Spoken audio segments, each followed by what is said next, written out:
بشأن العنف ضد المرأة والسلام والأمان.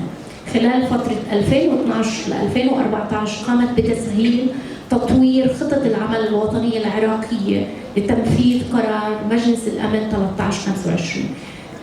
سيدة جونسون، اسمحي لنا انه احنا نسألك كمراقبة لأوضاع حقوق الإنسان في فلسطين، ما هي الرسائل اللي انت بتشوفيها انه مهم توجهيها للنساء في منطقة حوض البحر الأبيض المتوسط، وكيف ترين حالة حقوق الإنسان ووضعية النساء الفلسطينية؟ تفضلي.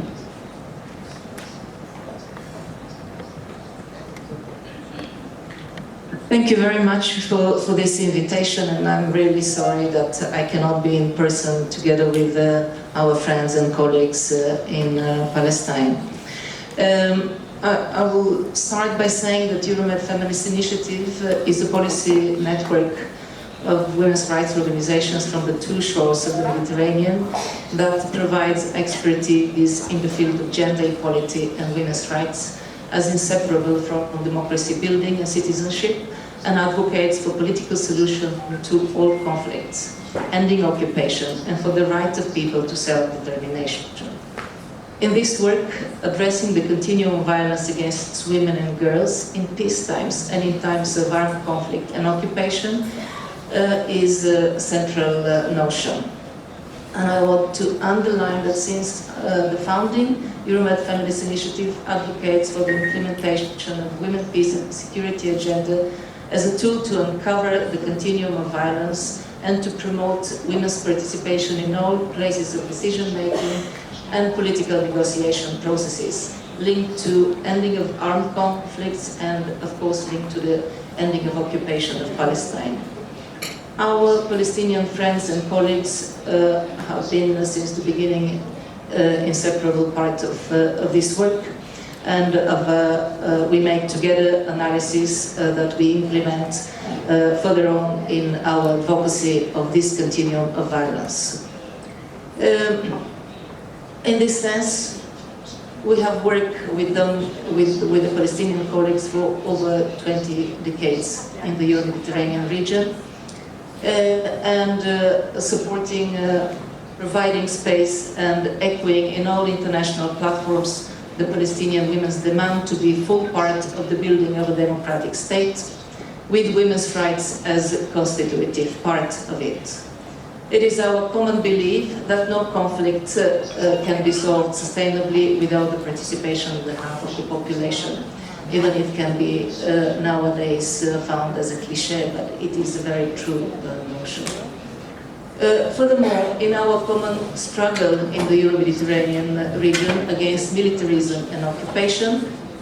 and as we are a regional network,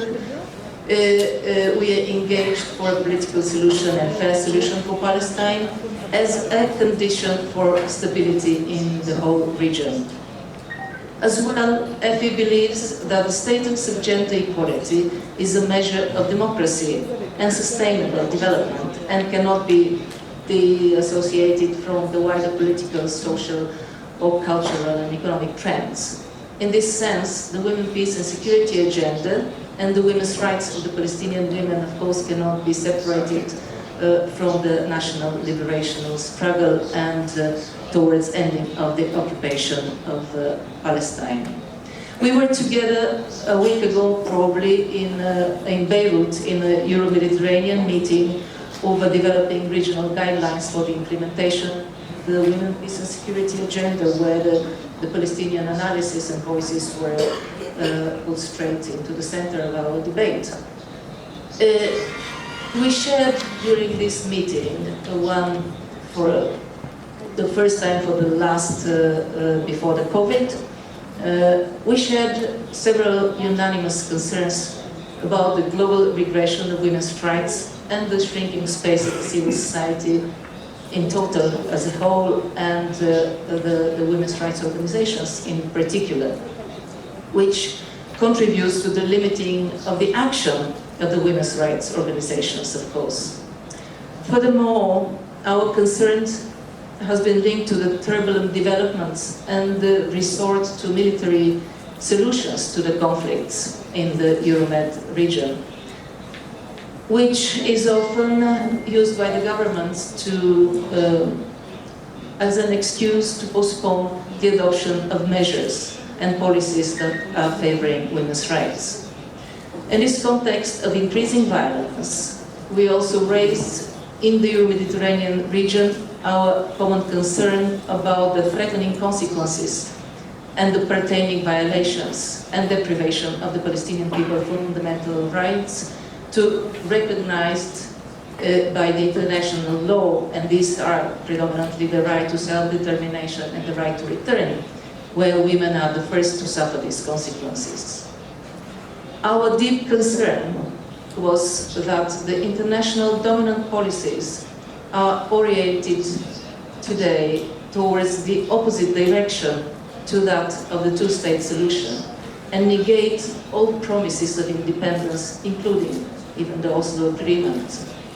They thus legitimize the expansion and the perpetuation of the occupation, and they thus legitimize the